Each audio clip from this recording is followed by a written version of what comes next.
Wait, an update!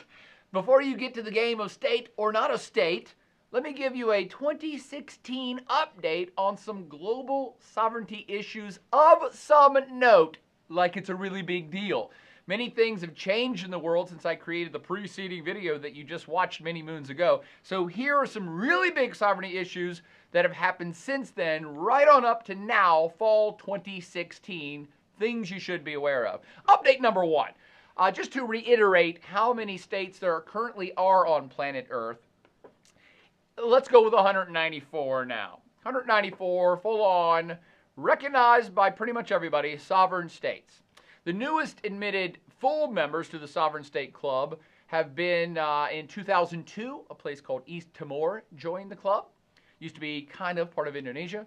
In 2006, Montenegro became a full-on sovereign state. It used to be part of Serbia. In fact, they were kind of in a diplomatic pact for decades/centuries. I don't know how long it was. It used to be actually called Serbia and Montenegro.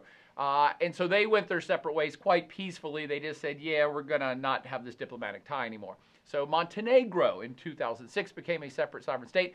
And the aforementioned 2011 creation of South Sudan from the former state of Sudan. So creative in their naming. Now it's Sudan and South Sudan. So 194 total sovereign states on planet Earth.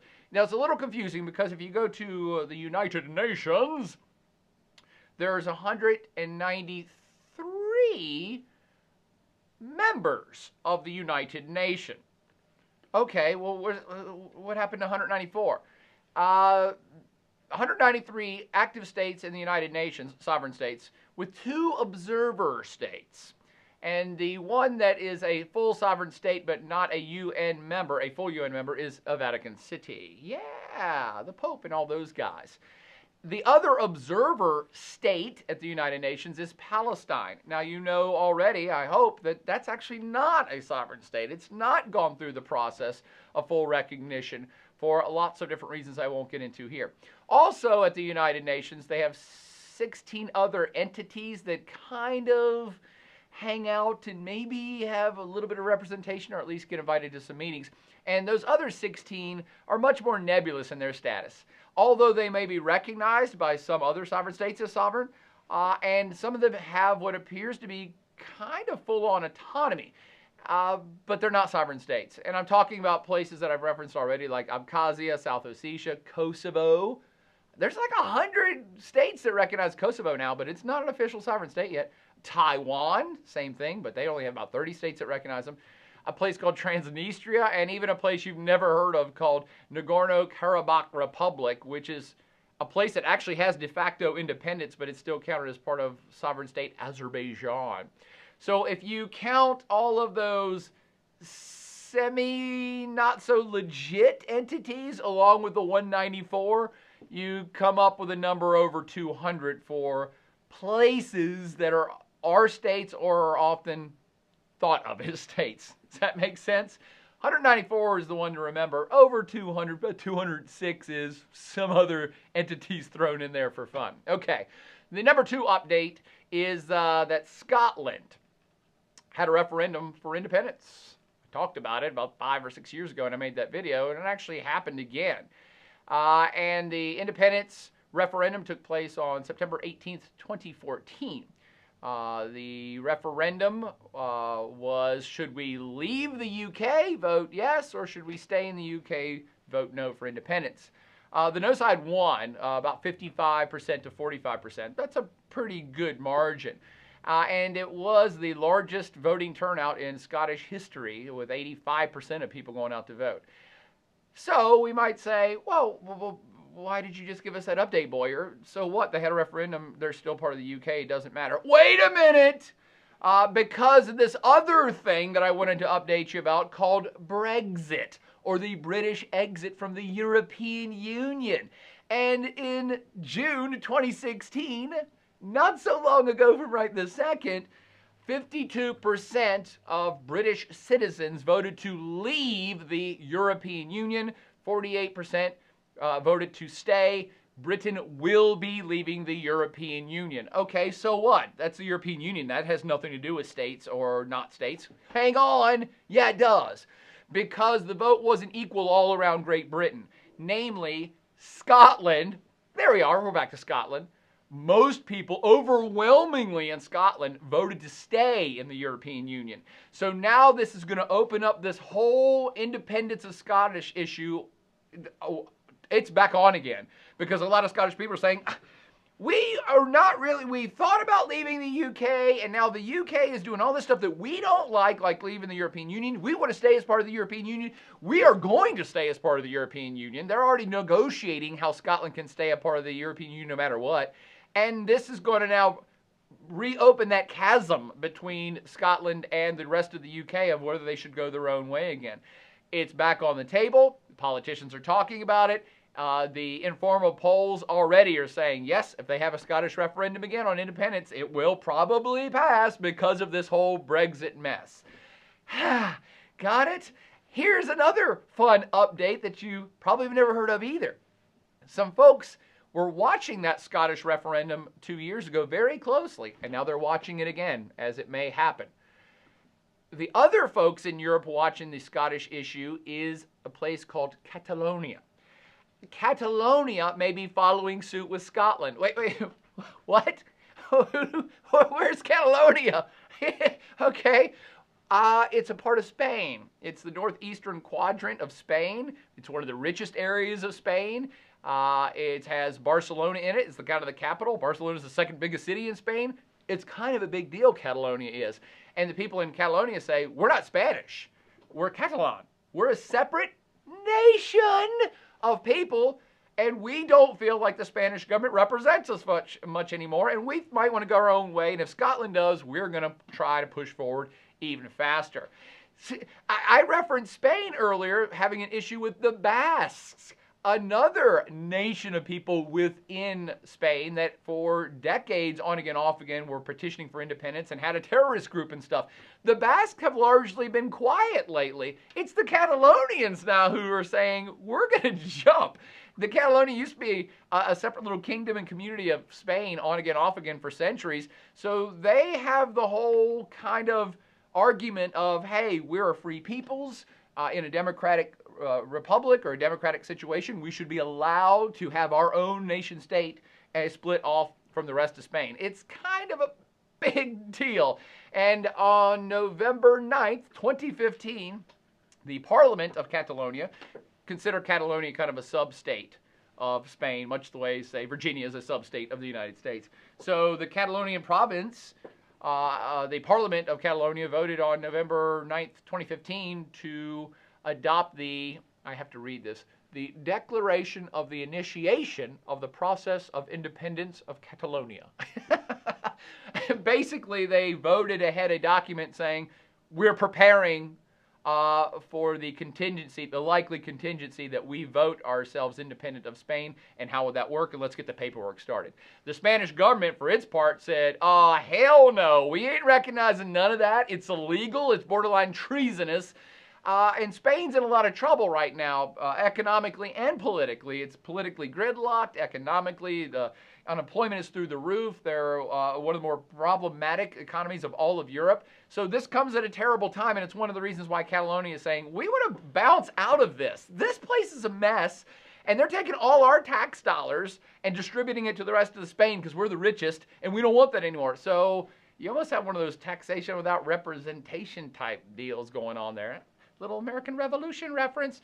So things may go south in Spain as well as the UK, with smaller sub-regions opting out of these unions of what we consider recognized sovereign states in today's world. But, and those are two in Europe. Europe we usually think of as pretty stable and stuff. I guess it's not surprising that you have small nations of people vying for independent statehood in Europe, since they're the ones that came up with the whole nation-state concept. Remember that stuff? So I guess not a big surprise. However, let's go on to some other places, because Europe's not the only area of planet Earth that sovereignty, the modern rules of sovereignty, are being challenged. The much bigger player challenging sovereignty is Russia. Update number 4, Russia. Now, I had referenced Russia having issues with, say, Chechens. That's largely been quelled as well, much the same way the Basque issue has kind of gone away in Spain and they have other issues going on. The Chechen issue has largely been quelled and quieted in Russia, and they have much more important things going on in an aggressive mode. So Russia really has put its house in order under Vladimir Putin for a decade and a half now, has become much stronger and much more assertive. So the internal politics are controlled by the house of Putin, and Chechnya has been pushed off to the side, and they're actually expanding their power and influence outward into other sovereign states, and that's why they're challenging the modern issue of sovereignty, mostly in a place called the Crimean Peninsula. That used to be a part of Ukraine, and now it's part of Russia. Wait, what? What did you just say? Yeah. Russia grabbed a chunk of territory from another sovereign state in just the last couple years.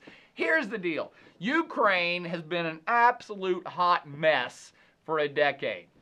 And the mess has just been getting worse and worse and worse. They've already had a couple different revolutions, one called the Orange Revolution, you could probably go look up. But they had another one break out in late 2013 and into early 2014, and it really has devolved Ukraine into a semi-civil war situation with a pro-Russian eastern side of the country and a pro-EU western side of the country that's really been fighting it out for the future direction of the entire country. See, these pro-West peeps in western Ukraine, it's funny how it tidally lines up. The pro-West people are in the West, the pro-East people are in the East. The pro-Western West peeps were pushing for a deal to enter into the EU, possibly to have negotiations with NATO, in other words, to join Team West. The pro-Russian Eastern peeps of Ukraine, including the president at the time, one Viktor Yanukovych, wanted closer relationships with Russia, and they were going forward with this deal to join the EU, but Viktor Yanukovych, the president, in November 2013, I believe, just nixed the deal. He just said, no, we're not doing it anymore. We're not doing it. We're going to be friends with Russia. And this caused widespread protest across the pro-Western side of Ukraine. And I'll make the story short. The whole place just goes up in flames within 6 months. Protest, military reprisals against the protest lead to bigger protest, lead to gigantic protest, to the Capitol being set on fire, basically, and it turns into a war zone. The president himself flees, the government collapses, and while all this mess is going on, this little peninsula called the Crimean Peninsula sparks a secessionist crisis and said they want to leave Ukraine altogether. Now, the Crimean Peninsula is 70% ethnically Russian peoples. And in eastern Ukraine, you could say it's anywhere from 30 to 40 to 50% ethnically Russian peoples, depending on where you're at. And all those folks are like, yay, Russia. We like Russia. We want to either be friends with Russia or join Russia. And in the Crimean Peninsula in particular, large protest erupted there in February 2014, as all of these other protests are occurring in the capital of Ukraine, calling for independence from Ukraine in its entirety and absorption into Russia proper. This is unheard of in the modern age. I can't think of another example where it's happened in my lifetime where people said, we want to rejoin another empire. We want to rejoin this. They didn't ask for independence. They asked to rejoin another state. Well, it's unheard of, but open your ears and hear it now, because that's just what happened. Into the chaos and this power vacuum of the civil war in Ukraine, the protest, revolution, whatever you want to call it, Russia stepped in under the auspices of protecting ethnically Russian people, because they said, hey, look, there's all these Russian people there who are asking for our help, and they're under threat. The Ukrainian government's going to go beat them up, and they're asking to join us. We have to go help them. They're Russian people, not Russian citizens, Russian people. And so under those auspices, suddenly a whole bunch of unmarked, with no signia on them, no flags, military people started to arrive all across the Crimean Peninsula in force with guns and tanks. And everybody said, who are these people? And Russia said, we don't know. They don't have any markings. We don't know who they are. they were Russians. And the Russian military, unmarked Russian military, moved into Crimean Peninsula on February 28th. The next day, the exiled pro-Russian president Viktor Yanukovych, the one who had fled Ukraine because of this protest, He was hiding somewhere in Russia. The Russian government was protecting him. And he made a statement saying, I am the legitimate, established, democratically elected person of Ukraine. And under my legitimate authority, I want Russia to come in and help restore peace, law, order, stability, and defend the people of Ukraine. You can't make this stuff up. So later that same day, Vladimir Putin requested and received authorization from the Russian parliament to deploy Russian troops into Ukraine, and they did indeed officially then take control of the Crimean Peninsula the next day. Again, the Crimean Peninsula is a historically pro-Russian peninsula that has 70% ethnically Russian people. It technically used to be part of the Ukraine, and technically before that it used to be part of Russia, back during the Soviet era, and it actually has a huge Russian naval base on it too, which is, I believe, is the primary reason why the Russians were keen to snatch the territory back. March 6th, the Crimean Parliament voted to enter into the Russian Federation with the rights and subject of the Russian Federation. Basically said, can we come back home to Mother Russia? On March 18th, 2014, the Russian and Crimean parliaments signed a treaty of accession of the Republic of Crimea and Sevastopol into the Russian Federation. So, yeah, the whole modern concept of sovereignty is largely being ignored, blatantly being ignored by Russia. In fact, Russia, it can be argued, is going old school on how they define sovereignty now. How so? By taking it back to the people. They're taking the idea of sovereignty back to it being about people, a group of people that we have sovereignty over, not a place, not a geographic area. And also by relying on brute force and defendability as the test of sovereignty over international recognition and international rules and norms of how this works. Russia going old school. Because on the same day as this treaty was signed that pulled Crimean Peninsula back into Russian hands, Vlad the man, Putin, gave an impassioned speech to the Russian government, was telecast across the nation and the world, in which he said, I'm trying to think of exactly how he worded it. He said something to the effect of, it's the duty of the Russian government and me as the head of the Russian government to protect Russian people everywhere. That's important. He didn't misspeak. Those words were chosen quite intentionally. He said, I have the right to protect Russian people everywhere. He didn't say protect Russian citizens. If you live in Russia, you're a Russian citizen. But ethnically, there are ethnic Russians all over the place. In Lithuania, in Kazakhstan, in Turkmenistan, in Georgia. So do you understand the big difference here that Vladimir Putin has thrown the gauntlet down on sovereignty in the modern world by saying that Russian people anywhere are under my sovereign rule? And he's implying that I have given myself, me, the Russian government, have given ourselves the authority to protect and possibly unite these proud peoples in their tribes wherever they are in any other sovereign state. Got it? Now, there are a lot of Russian minorities, as I suggested, in the Baltic states and in Central Asia. So stay tuned to see what happens next, because here's what might happen next. If ethnic Russians in Estonia or Kazakhstan or Belarus suddenly claim they're being picked on or suppressed by the government, or they start having protests, or something bad happens to Russian citizens somewhere, Vladimir Putin's Russia has said they have given themselves the right to come rescue those people regardless of international borders. Kind of a big deal. Meanwhile, while all the stuff is going on, Russia is apparently arming and training pro-Russian separatists on the whole eastern side of Ukraine itself. So that whole civil war thing's not over. Thousands of people have died in the fighting between the separatists and the pro-Ukrainian government forces. And meanwhile, as if this wasn't hot enough, in very, very, very current events, like today, August 11th, 2016, 2 Russians died under mysterious circumstances in the Crimean Peninsula, and Russia immediately went on full alert, claiming that it is the evil hand of the Ukrainian government that's trying to do some sort of coup in Crimea. They're having gigantic naval training sessions out on the Black Sea, and they're saying they're going to put in a missile defense system in Crimea. Meanwhile, the Ukrainian military is also on high alert. So good times in what was parts of the former Soviet Union, that it can be argued that it really looks like Vladimir Putin's Russia is trying to rebuild that former Soviet Union, possibly by force, in places that have Russian peoples in them. Got it? And finally, update number 5. And this is the one that you probably hadn't heard about some of the other ones, but I bet you've heard about this one. The most major challenge to the sovereign order to arise in the last few years, and the one you've likely heard about, is this insane clown posse named ISIS. And you've heard about them since the summer of 2014, when this armed insurgency of masked mayhem makers started taking over major cities in large parts of Iraq, and then moving over and starting to take over parts of Syria.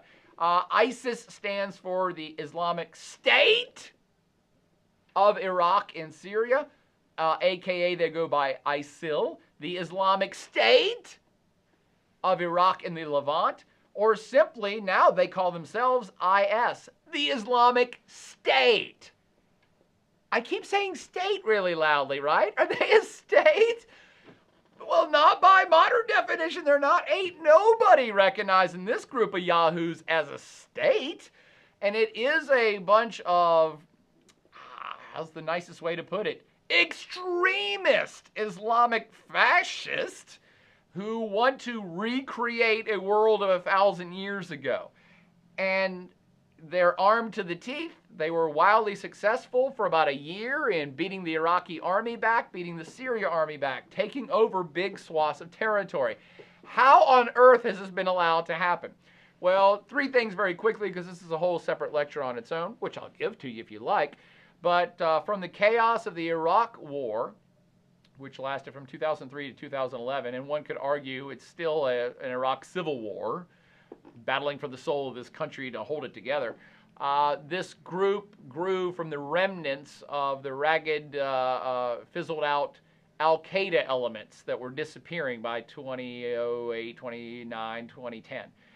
So Al-Qaeda failures became this ISIS group who said, yeah, we're still going to blow up stuff and cause mayhem and destruction as much as we can. Then this thing called the Arab Spring broke out in 2011.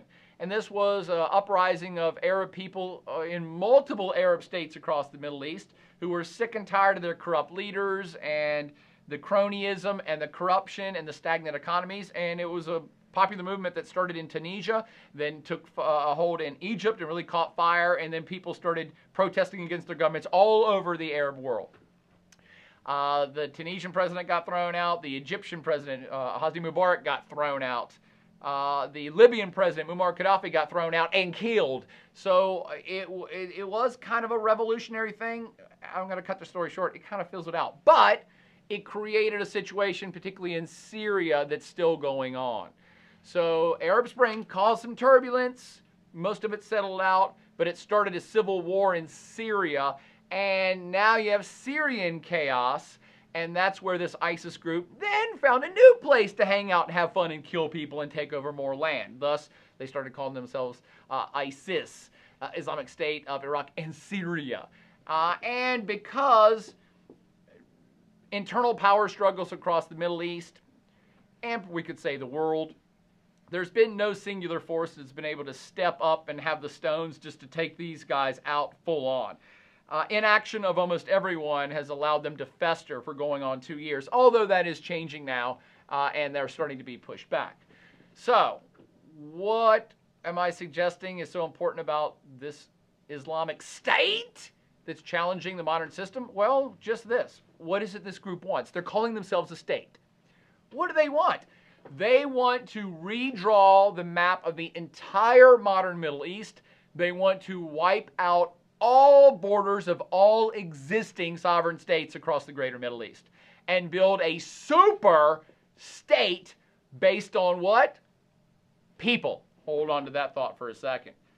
They don't recognize any of the modern borders that all the other sovereign states recognize. They say, nope, these are all defunct. All these leaders are terrible. All the governments are horrible. We want to create a theocracy, an Islamic theocracy, a super state with all Islamic people in it.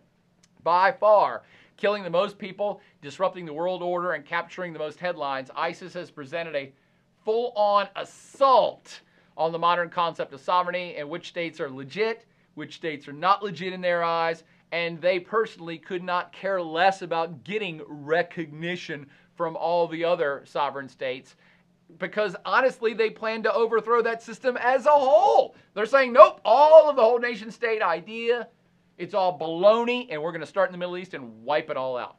Much like Russia, these folks are banking on the old-school concept of sovereignty. That is, this is about people.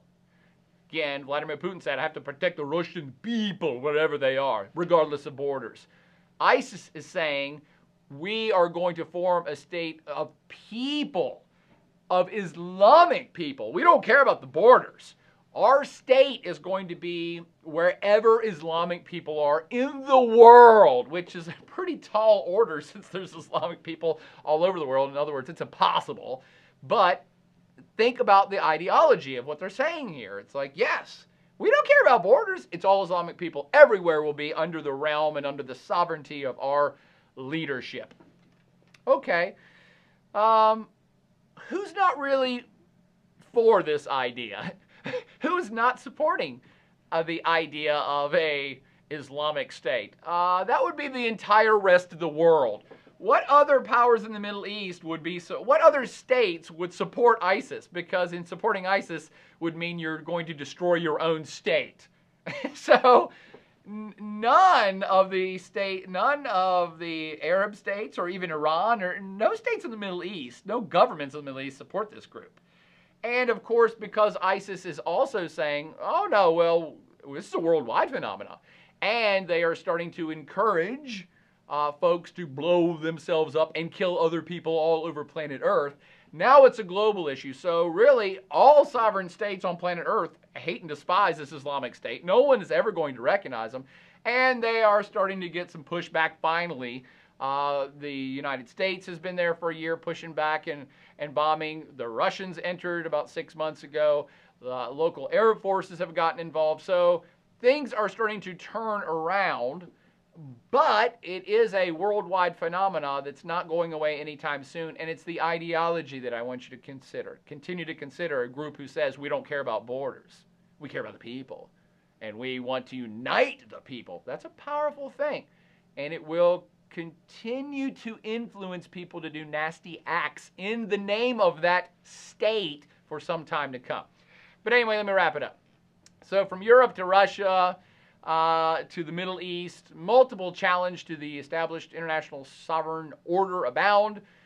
Honestly, things haven't been this shaken up since like World War II. I mean, the whole World War I to World War II era where the Nazis were taking over and the Japanese were taking over you haven't had this much of a shakeup of territory and pushing out of external influence for a long time. So it's kind of a big deal. Hopefully you understand the world a little bit better now in terms of what's happening right this second. Now, let's test your newfound knowledge of sovereign states from all these videos with our game of state or not a state. Game on.